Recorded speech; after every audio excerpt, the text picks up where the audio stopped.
जीअं लुक लॻे तीअं रुक थिया हे माण्हू वेहिजो ढुक थिया। यकीनन शेख्याज़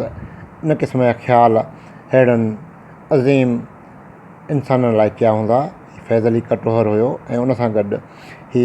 असांजो उस्ताद मोहतरम साईं शाह मोहम्मद लोहराणी साहिबु जिन आहिनि। शाह मोहम्मद लोहराणी साहिबु K7 गार में वॾी जानफिशानी खां पोइ दाख़िल थिया आहिनि। संदन सॼो जिस्म पघिरजी वियो आहे, पर संदन चहिरे ते अज़मत आहे,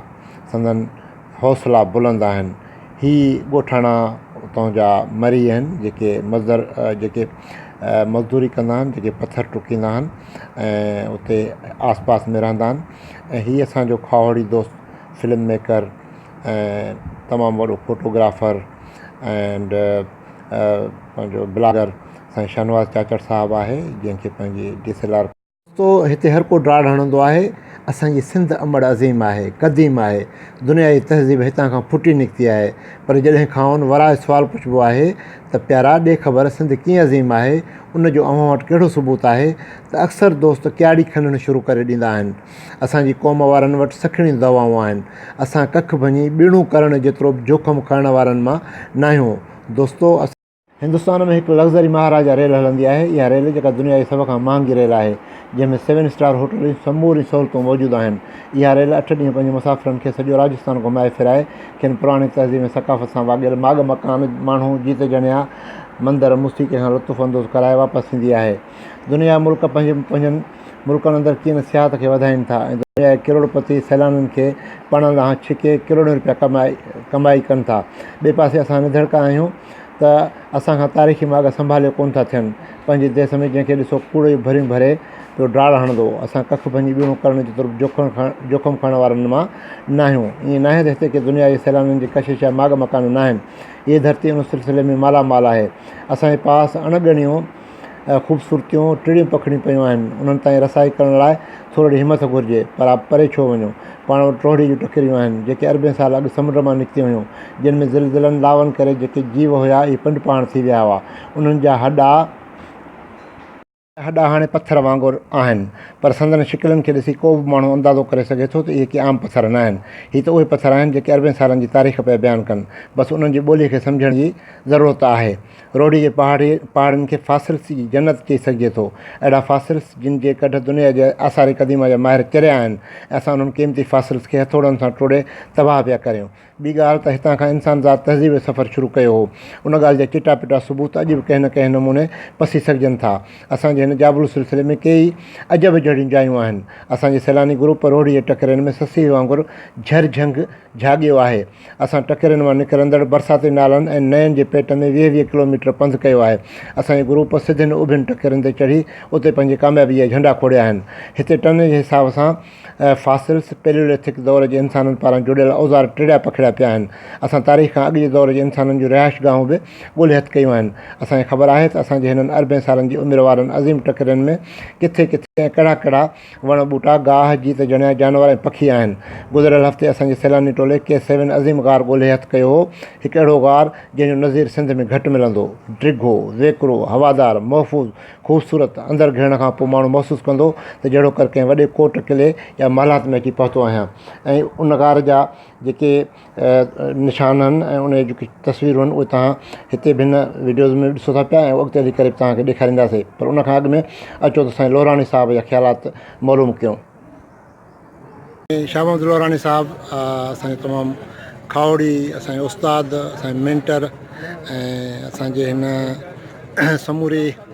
जेका एक्सप्लोरेशन टीम आहे उनजो अॻुवाण। साईं, तव्हां इन रोहड़ी हिल्स खे कहिड़े एंगल सां था ॾिसो? साईं, रोहड़ी हिल्स जी तारीख़ सिंध जे हवाले सां, सिंधू माथिरी जी तहज़ीब जे हवाले सां पत्थर जे दौर खां शुरू थिए थी ऐं पहली पीरियड जेको आहे ऐं उन खां अलावा स्टोन एज में इंसान हिते इर्तक़ाई दौरनि में रहियो आहे। ऐं रोहड़ी हिल्स जेका रोहड़ी खां वठी उबन शाह जे आदम सुल्तान, शादी शहीद, इहे टकरियूं सभु जेके आहिनि इन जे चोटियुनि ते असांजे हितां जे इंसान वेही ऐं पत्थर जा औज़ार ठाहे ऐं घड़े पंहिंजे हिफ़ाज़त वास्ते ऐं उन शिकार वास्ते खाद खुराक वास्ते इस्तेमालु कया ऐं अॻिते हली एतिरा उहे बाख़बर थी विया जो उहे औज़ार उहे हथियार जीअं त हिते ॿेड़ा ईंदा हुआ ऐं इहा जहाज़ रानी थींदी सिंधु नदीअ में ऐं समुंड वेझो हुयो त इहे ॿेड़ा भरिजी हथियार ॿियनि मुल्कनि ॾे बि वेंदा हुआ जंहिंमें असीं तव्हांखे चऊं त इराक ऐं बसरो ऐं ईरान या हेॾे हेठि जावा समात्रा जेके इंडोनेशिया जा आइलैंड आहिनि सिंगापुर आइलैंड आहे इन तरफ़ बि जेके आहिनि से इहे हितां वेंदा हुया त उन हवाले सां ही रिच आहे ही असांजी तमामु पुराणी तहज़ीब हथियारनि जे हवाले सां लिखी वेंदी आहे ॿियो त इहो जेको रोड़ी खां वठी उभन शाह ताईं इहे टकरियूं आहिनि तक़रीबन 1000 खां 1500 फुट ताईं इहे टकरियूं फासिल्स आहिनि माना पिंड पहाड़ थियल जबल आहे पिंड पहाड़ माना त हिते जॾहिं 2.5 करोड़ साल अॻु में ज़िलज़िला आया ऐं इहे टकरियूं ठहियूं इहे समुंड मां ठहियूं समुंड में जेका ज़िंदगी हुई उन में हॾे वारा जानवर हुया वॾा के नंढा उहे सभु जेके आहिनि जीअं त ज़िलज़िलो आयो ऐं गर्भास जे करे पिंड पहाड़ थी विया ऐं उहे पिंड पहाड़ जे हवाले सां गोश्त ॻरी वियो पर उहे पथर थी विया हॾा जेके अॼु बि तव्हां वेंदव रोड़े खां वठी उभन शाह ताईं तव्हांखे इहे पिंड पहाड़ थियल हॾा हर जाइ ते नज़र ईंदा ऐं तव्हां उहे उतां आसार ॾिसी सघो था टी ॻाल्हि त हितां जा माण्हू जेके तक़रीबन 1.5 लख साल अॻु 1.5 लख साल अॻु में हथियार ठाहिण में माहिर ऐं ॿियो त गारुनि में रहंदा हुआ मथे पहाड़नि ते हेठि खून ख़वार जानवर हूंदा हुआ उन्हनि खां हिफ़ाज़त वास्ते इंसान ते गारुनि में मथे पहाड़नि जे चोटियुनि ते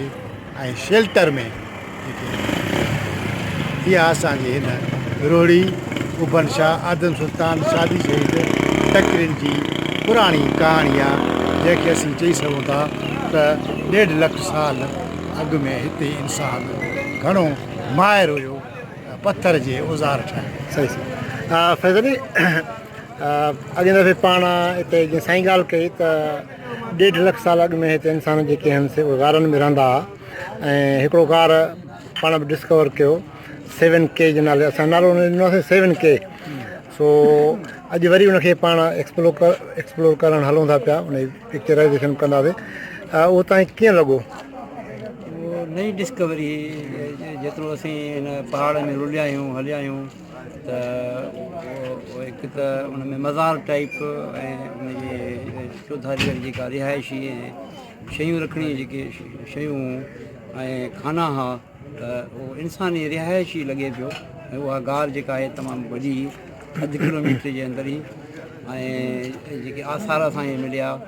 उन्हनि आसारनि मां इहा ख़बर पए थी त इंसानु पंहिंजे तहफ़ुज़ जे लाइ हिफ़ाज़त जे लाइ इन्हनि गारुनि में इन्हनि चुरुनि में रहियो आहे जेके साईं जे बिकोर त खून ख़वार जेके जानवर हुआ उन्हनि जे तहफ़ुज़ खां बि ऐं इन्हनि घरनि में रही करे पोइ वरी उन्हनि जा जेके माथिरियुनि ते वञी करे पंहिंजो हथियार जेके पथर जा ठाहींदा हुआ ऐं उहे हथियार हितां सिंधु माथिरी जे हवाले सां समुंड जे हवाले सां ॿेड़नि जे हवाले सां उहे ॿियनि मुल्कनि में पंहिंजो बार्टर सिस्टम तहत जेके असीं कीअं खणी चइजे बार्टर सिस्टम तहत तव्हां हिकिड़ा हथियार ॾेई वरी तव्हां उन्हनि जी एवज़े में उन्हनि खां ॿियूं शयूं खे वठो त ईअं उन्हनि जो उन्हनि सां वापारु थींदो रहंदो ठीकु हा गुलबाग तव्हां पंहिंजे तजुर्बनि जे बारे में छा चवंदो पाण असां जेके डिस्कवरी माना इहा कई आहे 7K गार जेको आहे उन खां सवाइ बि ॿियूं बि त उन में इहो आहे पाण जेतिरे क़दुरु ॾिठो आहे हिन शादी शहीद सॼे माना रोड़ी हिल्स खे त उन में जेके आहिनि आसार क़दीमा जूं इलाही शयूं आहिनि जेके अल्लाह जी वारनि खे ॾिसणु खपनि ऐं उन्हनि जी अहमियत हिन वक़्तु दुनिया में इन्हनि शयुनि जी वॾी अहमियत आहे असां वटि अनफॉर्चुनेटली जेको आहे सो इन्हनि पहाड़ुनि खे देश माफ़िया ऐं ॿिया जेके माण्हू ख़तमु करे रहिया आहिनि पिनपाण करे रहिया आहिनि जेके माना शयूं पाण ॻोल्हे रखियूं हूंदियूं आहिनि जेके शयूं ॾिसंदा आहियूं पाण खे अहसासु थींदो आहे पर उहे शयूं खाबड़जनि थियूं माण्हू उन्हनि खे कुटनि था ख़तमु था कनि जेके नायाबु शयूं दुनिया जे माना वर्ल्ड लेवल ते ऐं उन्हनि जी जेका आहे माना उनखे तराशनि में जेके आर्कोलॉजी वारा आहे उन्हनि खे माना म्यूज़ियम्स में रखनि ऐं उनजे लाइ का अहिड़ी शइ प्लेस ठाहिनि या हिन शइ खे इंट्रोड्यूस कनि पर हिते माना अहिड़ी का शइ कान्हे ऐं बाक़ी जेको 7K गार असां ॾिठी आहे त हिन में जेके आहे त इंसान राति जी जेका रिहाइश आहे हुन में जेके पाण 4 कुबाब आहिनि मथां ऐं ॿिनी तरफ़नि खां हवा जो बि गुज़र आहे मथां खां वरी आसमान जे माना रोशनी जे लाइ बि हिकिड़ो खुराक ठहियलु आहे जंहिंमां रोशनी अची सघे ऐं अंदरि ज़बरदस्त हिकिड़े क़िस्म जो माहौल आहे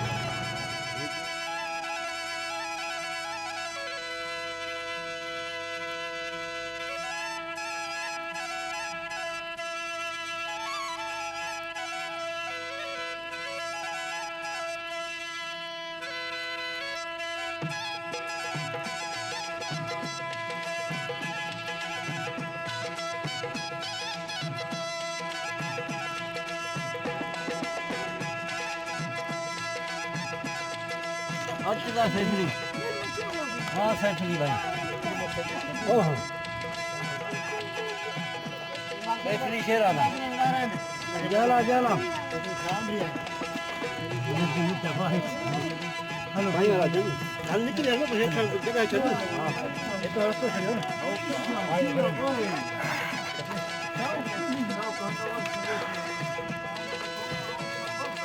मजा आया भाई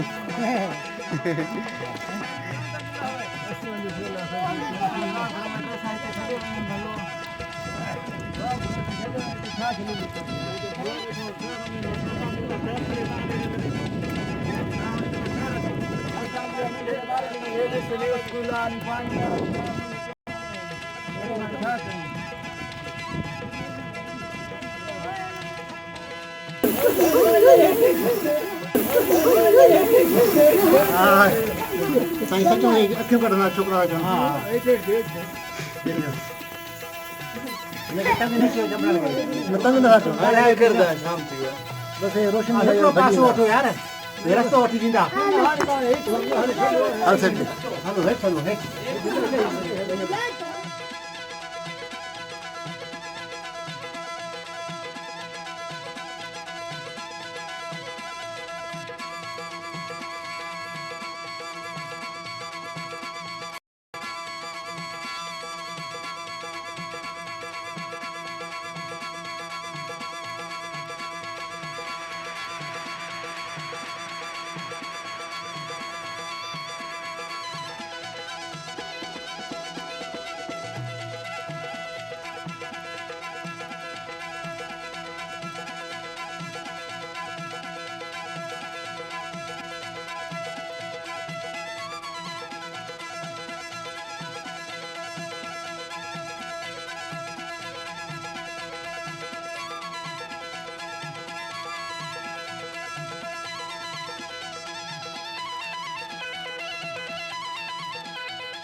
हेलो दी हाँ दी Professor Shah Mahmud Lorani Saab updated his Facebook wall regarding visit of K7 cave on June 18th to 2019. Visited a unique cave very long at top of hills near Shadi Shahid, Rohdi Hills, Khairpur, Sindh, Pakistan, that is discovered by Professor Amir Gul Katohar. Number 1, Sindh unique cave is up about 800 feet from surface. Number 2, cave is at top hills that has two ways, one from west and other from east, and a hole at top for air and rain water.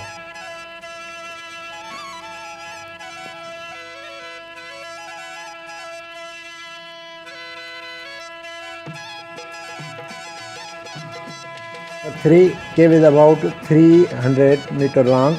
Height at main gate 2 feet and inside 9 feet high and 12 feet wide. That size strategically varies inside. People can move by walk. Fourth, in cave 250 people, army men stay. In west and east side gates very difficult to reach to cave due to upward slope. Sindh government, Khairpur district government, archaeology department, Shah Abdul Latif University Khairpur authorities must take measures for preservation, otherwise that may be destroyed by stone breaking mafia.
तुंहिंजे पहण pub जा त लिंग बि मुंहिंजा लोह